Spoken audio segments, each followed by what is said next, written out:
السلام علیکم ورحمت الله وبرکاته. الله هم خوشحاله که. نو یو کس پوښتنه هم کړې وه یو 2 ورځې مخکې، په لاس کې تور بند یا زنځیر اچول د سړیو لپاره. دې باره کې موږ مخکې خبره کړې وه.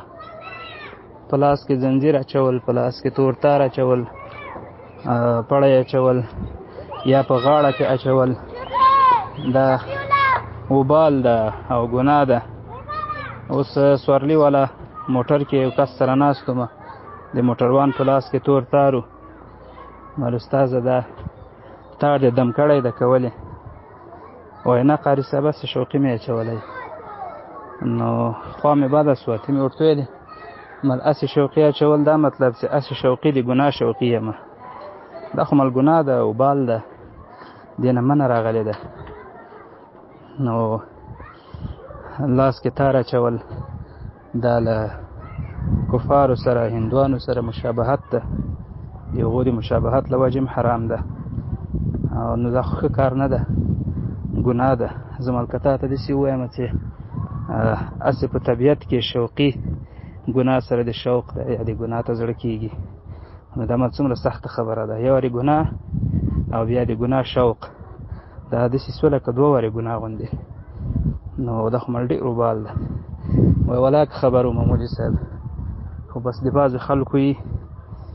نو خدای پاک دې اجر ورکړي او الله به اجر ورکړی انشاءالله.